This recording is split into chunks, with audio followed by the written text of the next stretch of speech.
వేదిక మీద ఉన్న పెద్దలు, గౌరవనీయులు, మన జాతి గర్వించదగ్గ ముద్దుబిడ్డ, పద్మశ్రీ అవార్డు గ్రహీత, తొలిసారిగా పద్మశ్రీ అవార్డు వచ్చిన తర్వాత మొట్టమొదటిసారి ఉస్మానియాలో అడుగు పెట్టుకుంటే పూల జల్లుల వారిలో నడుచుకున్న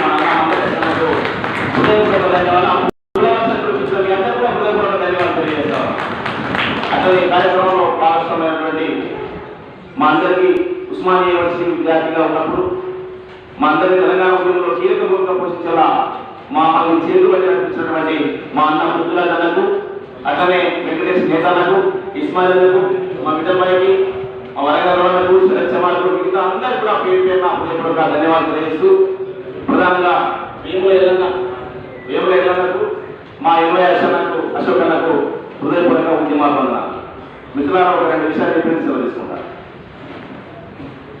వర్గీకరణ అయిందా కాలేదా?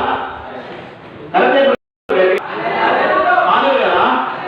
మరి కొంతమంది దొంగలు ప్రెస్ మీట్లు పెట్టుకుంటా అయింది ఇక సపరేట్ అనుకోవాలి, ఇంకేం పంచాలని చెప్పేసి మాట్లాడుతున్నారు. వర్గీకరణ సంపూర్ణంగా అయింది అసోదరులారా? మీరు చదువుకున్న వాళ్ళైనా ఇట్లాంటి సంపూర్ణ వర్గీకరణ అయిందని చెప్పేవాళ్ళు. మీరు చదువుకున్నటువంటి మేధావులైనా వర్గీకరణ సంపూర్ణంగా అయింది అని చెప్పి చెప్పడానికి మానవుల పోరాటం, ఇంతమంది అమరుల పోరాటం ఇలా మార్చి 1వ తారీఖు రోజు వీళ్ళ అమరత్వం సాక్షిలో వాళ్ళ అమరత్వాన్ని గుర్తు చేసుకుంటూ నిజాలు మాట్లాడుకోవాలి. మనం చదువుకున్న చదువు మన జాతులకు ఉపయోగపడాలి. జాతులకు ఉపయోగపడాలని చెప్పేసి ఇలా నోటి నిండా మనకు నోటికి ఏదొస్తుంది నోటి నిండా అని చెప్పేసి ఎట్లా మాట్లాడి ప్రజల్ని మభ్యపెట్టేలా, మానవ జాతిని మభ్యపెట్టేలా ఉద్యమ ప్రసంగాలు చేస్తూ నిజమైన ఉద్యమం నా జాతి బిడ్డలకు వర్గీకరణ జరగబోతున్న టైంలో వెన్నుపోటుదారులను కొంతమంది మాట్లాడి మనం సహిద్దామా అని చెప్పేసి నేను గుర్తు చేస్తున్నా సోదరులారా. సహిద్దామా ఉద్యమానికి వెన్నుపోటు కావాలో ఒకసారి ఆలోచించాలి. నిన్న మొన్ననే అమరవీరులకు 5 లక్షలు ప్రకటించినటువంటి సందర్భం మనం చూసినాము. ఒక మంత్రి గారు 5 లక్షల రూపాయలు ఇస్తామన్నారు. 5 లక్షల రూపాయలు అమరవీరుల కుటుంబాలకు వస్తున్నాయంటే అది ఎవరి ఘనత?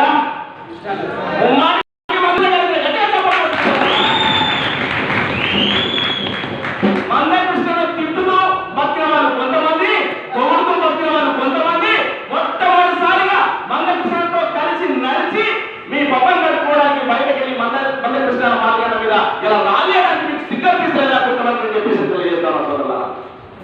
దేనికోసం?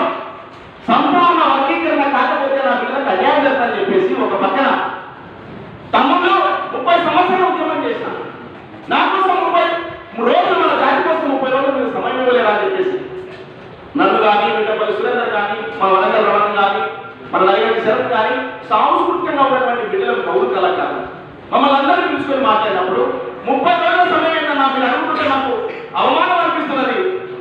వర్గీకరణ జరిగేదాకా మీ ఎవరే ఉంటామని చెప్పేసి ఆనాడు ప్రమాణం చేయడం జరిగిందని చెప్పేసి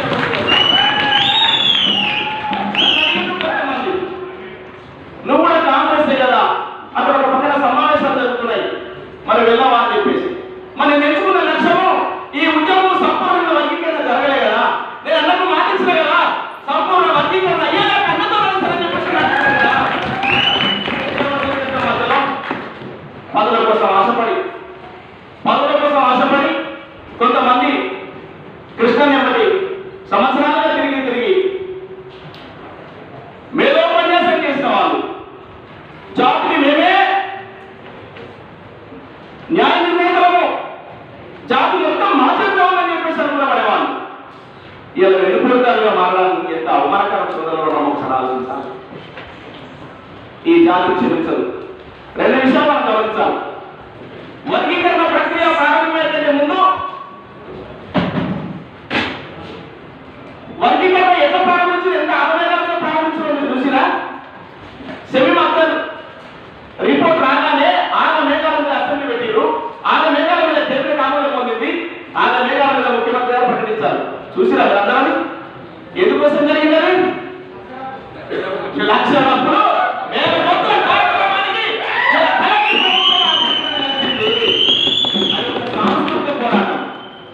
అరే చాలా మంది వస్తారు పోతారు, తమ్ముళ్ళు మన డబ్బుల్ని మన మూలకున్న డబ్బుల్ని, డబ్బులు లేకపోతే మన డబ్బులు గురించి మన గ్రామం నుంచి లక్షల డబ్బులతో హైదరాబాద్ లో మహారాజు నిర్వహించాలని చెప్పేసి ఆ లక్ష డబ్బుల కార్యక్రమాన్ని తలపెట్టిన మందకృష్ణకు సరిగి చేసుకుంటూ నిలబడతామని చెప్పేసి నాకు అనిపిస్తా ఉన్నది. ఆ ప్రకటన వచ్చేదాకా కేవలం మాల సోదరులు మాత్రమే కొంతమంది, అది కూడా నేను మొత్తం మానేసాను అనట్లే, కొంతమంది మాల సోదరులు మాత్రమే మందకృష్ణుడు ఎట్లా పడ్డ పనికి చూసారు కదా, గమనించారు కదా. అవునా, నిజమేనా? ప్రకటన వచ్చినాక ఎవరు చెప్తారు చూడరు ఒకసారి. ప్రకటన రాకముందు మాల సమాజంలో ఉండబడే కొంతమంది మందకృష్ణుడు అని చెప్తే ప్రకటన వచ్చి 9% అంటే 9% కాదు, నా జాతికే కాదు, ఈ దళిత సామాజిక వర్గంలో ఉన్న అన్ని ఉపకులాలకు, నా నేతకాని సామాజిక వర్గంతో సహా అన్ని ఉపకులాలకు న్యాయం జరగాలని చెప్పేసి మందకృష్ణ నా ముందు వరుసలో నిలబడితే ఇలా విమర్శిస్తున్న వాళ్ళు ఎవరో ఒకసారి ఆలోచిస్తాం సోదరులారా. అందుకే నేను అంటా ఉన్నా, మాదిగ జాతిలో పుట్టి సంపూర్ణ వర్గీకరణ కోసము అన్ని వర్గాలకు న్యాయం జరగాలని చెప్పేసి ఓ పక్కన మందకృష్ణ మాదిగన్న, ఈ మాదిగల పెద్దన్న ఓ పక్కన తనలాడుతూ ఉంటే ఇలా వర్గీకరణ 9% అని చెప్పేసి అక్కడికే సంపూర్ణమైందని చెప్పేసి మందకృష్ణ మీద వ్యతిరేకంగా మాట్లాడుతున్న వాళ్ళు కేవలం మాదిగలు మాత్రమే గుర్తుంచుకోవాల్సిన అవసరం ఉందని తెలుస్తాము. కొంతమంది మాదిగలు మీకు సిగ్గనిపిస్తాయని చెప్పేసి గుర్తు చేస్తా ఉన్నా. మీకు సిగ్గనిపిస్తలేదా మందకృష్ణ వ్యతిరేకంగా మాట్లాడడానికి? మాదిగల కోసమో, వాళ్ళ జాతి కోసమో, ఉపకులాల కోసమో సర్వం త్యాగం చేసి 30 సంవత్సరాల తన జీవితాన్ని పరంగా మన కోసం తిరుగుతూ ఉన్నాడు. చదువుకున్న జ్ఞానం ఇదేనా? మొదటి దశలో సోదరులు మనం ఆలోచిస్తే చాలా బాగా అనిపిస్తుంది. మొదటి దశలో మందకృష్ణ తిరిగిన వాళ్ళు ఎవరు తెలుసా? చదువుకొని మన అమాయకమైన తల్లిదండ్రులు తెలియదు. వర్గీకరణ జరిగితే ఏమసలో చదువుకున్న తల్లిదండ్రులకి ఏమైనా తెలుసా? వాళ్ళ లబ్ధి పొందే వాళ్ళేనా? చదువుకున్న బిడ్డలకే, నా బిడ్డలకు, నా కొడుకుల బిడ్డలకు న్యాయం కోసం వర్గీకరణ జరిగింది అని చెప్పేసి చదువుకున్న తల్లిదండ్రులు అన్నగంటారు నచ్చిండ్రు. మరి చదువుకున్న ఇవాళ మనలాంటి వాళ్ళు ఇలా అన్నది పట్టి రావాల్సిన అవసరం ఉంది కదా. నిజంగా వర్గీకరణ జరిగితే నిజమైన న్యాయం జరగాల్సింది ఇలా విద్యార్థులకు ఉద్యోగమే కదా. చదువుకున్న అమాయకులకే న్యాయం జరుగుతుంది. కాబట్టి ఈ చదువుకున్న మేధావర్గంగా మనం మందకృష్ణ అడుగులో ముందుకు వెళ్దామా, లేదా అడుగులు తడబడుతూ ఎదురుకి అన్నకు ప్రశ్నవర్షం కురిపిస్తూ, లేదా అన్నకు ఎదురుగా మాట్లాడుతూ ఇంకేం చేసామని చెప్పేసి వ్యతిరేకంగా మాట్లాడదామా అని చెప్పేసి ఒకసారి ఆలోచించాలి. మాట్లాడుతున్న వాళ్ళు నేను ఇలా బరాబర్ చెప్తా ఉన్నా, మాదిగ జాతిలో పుట్టి సంపూర్ణ వర్గీకరణ జరగక ముందే జరిగిందంటూ చెప్పేవాళ్ళు మాదిగ ద్రోహులే, మాదిగ ఉపకుల ద్రోహులే, ఈ వర్గీకరణ వ్యతిరేకులు అని చెప్పేసి వాళ్ళు మాదిగైనా సరే వర్గీకరణ వ్యతిరేకులు అని చెప్పేసి ఇలా ప్రకటిస్తా ఉన్నారు సోదరులారా. మనందరూ కూడా వర్గీకరణ వ్యతిరేకులు అని చెప్పేసి దీనికోసం మీ మీద వెళ్తాం. న్యాయం కోసం పక్కన పోరాటం మీద సంపూర్ణంగా జరగాలని చెప్పేసి కొట్లాడుతూ ఉంటే రోజు ఒక సంఘవచ్చారని తెలుస్తా ఉన్నారు. ఒలిదాసలు, మాలదాసలు, ఒడిగదాసలు ప్రతి ఉపకులం వచ్చారని తెలుస్తా ఉన్నారు.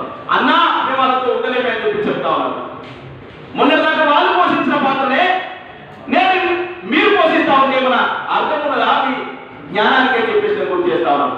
అందుకే మిత్రులారా, ఉస్మానియా యూనివర్సిటీ ఒక నిజాయితీగా రిక్వెస్ట్ నిలబడేది. తెలంగాణ ఉద్యమంలో కూడా గట్టిగా నిలబడ్డాను. అందుకనే తెలంగాణ రాష్ట్రంలో వచ్చిన మనందరికీ కూడా తెలుసు, 1100 మంది బిడ్డల్ని పైగా కోల్పోయినా ఇలా ఇక్కడ మాదిగ అమరవీరులను చూస్తా ఉన్నాం. తెలంగాణ ఉద్యమంలో కూడా ఎంతో మంది బిడ్డలు మాదిగ అమరవీరులు చనిపోయారు. మనకు గుర్తుండాలి, ఉస్మానియా యూనివర్సిటీ ఆర్ట్స్ కాలేజ్ ఎదురుగా సంతోష్ అనే బిడ్డ, ఒక మాదిగ బిడ్డ ఆ చెట్టుకు ఉరేసుకుని ఆత్మహత్య చేసుకున్నాడు. తెలంగాణ రాష్ట్రం రావడంలో కూడా మాదిగకి కీలక పాత్ర అని చెప్పేసి గుర్తు చేస్తున్నారు సోదరులు. మన మాదిగ సామర్థ్యం లేకపోతే ఈ తెలంగాణ ఉద్యమం ఇంకా బలపడేదా ఈ రాష్ట్రం వచ్చేదని గుర్తు చేసుకోవాలి. అందుకనే ఎవరైనా సరే సంపూర్ణ వర్గీకరణ జరగక ముందే జరిగినట్టుగా ప్రకటిస్తూ సిగ్గు లేకుండా మందకృష్ణపై విమర్శల మాటలు, ప్రశ్నలు కురిపిస్తున్న వాళ్ళందరినీ కూడా మనము విద్యావంతులుగా వాళ్ళ విమర్శలు చెప్పుకొట్టి మందకృష్ణ వెంట మనందరం గట్టిగా నిలబడాల్సిన అవసరం కూడా లేదని గుర్తు చేస్తా ఉంటారు. 1,70,000 కార్యక్రమం ఆగిపోయింది, అయ్యో నడిస్తే బాగుంటుండే అని చెప్పేసి చాలా మంది గ్రామాలు అనుకుంటారు, డబ్బుగా గురిపెట్టుకున్నారు. అన్నను అడుగుదాము, అన్న ఎప్పుడు ప్రకటిస్తారని చెప్పేసి అన్న మొన్ననే ప్రెస్ మీట్ లో ప్రకటించిన ఆల్రెడీ ఏమన్నాడు, అది రద్దు చేయలే, వాయిదా పడ్డది. అంటే మేము చేయాల్సిన యుద్ధం మా కనుక సమన్యాయం జరగకపోతే, ఈ వర్గీకరణ సరైన న్యాయం జరగకపోతే మా డబ్బు ఊకోలు అది కేవలం గుంజం కలిగిస్తున్నది. ఒక్కసారి దెబ్బకెక్కిందా మన లక్షల ప్రమోద హైదరాబాద్ నగరంలో ఉందని చెప్పేసి గుర్తు చేస్తున్నా. గట్టిగా మనందరం కూడా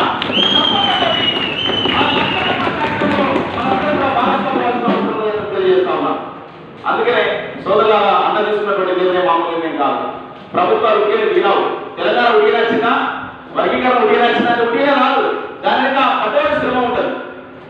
ఆ కఠోర శ్రమలో ప్రధానంగా తన జీవితాన్ని పక్కన పెట్టిన మదకృష్ణలకు మనం ఎన్ని జన్మలు ఎత్తినా కూడా అన్నర్రం తీర్చుకోవడానికి మన జన్మలు సరిపోని చెప్పేసి నేను గుర్తు చేస్తా ఉన్నాను సోదరులారా. అది మందకృష్ణ యొక్క పోరాట ఫలితము ఇంకా పూర్తి కాలే కాబట్టి విద్యార్థులు మనందరం కూడా సంపూర్ణ వర్గీకరణ అయ్యేదాకా మనమందరం కూడా ఆయనతో పాటు నడిచి ఉండాల్సిన అవసరం ఉందని గుర్తు చేస్తూ, అట్లే ఇప్పుడు స్థానికంగా ఉన్నటువంటి ఎంఎస్ఎఫ్ విద్యార్థి నాయకత్వానికి మిగతా విద్యార్థి సంఘాల నాయకుడుగా అండగా నిలబడి జరగబోయే కార్యక్రమాలు కూడా మీ మద్దతు సంపూర్ణంగా ప్రకటించాలని చెప్పి తెలియజేస్తూ సెలవు తీసుకుంటున్నాను.